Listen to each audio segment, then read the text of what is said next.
Ang almusal for today. Ano pa yung niluluto mo, nak? Itlog. Ay, itlog sunog. Magkano tayo nak magbisaya challenge? O, sige.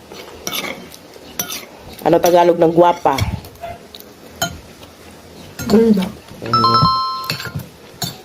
Anong Tagalog ng bahog bilat?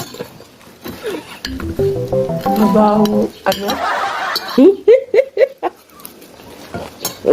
Anong Tagalog ng dakog utin?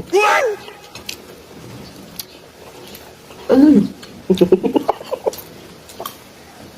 Nagtitripan ako ng nanay.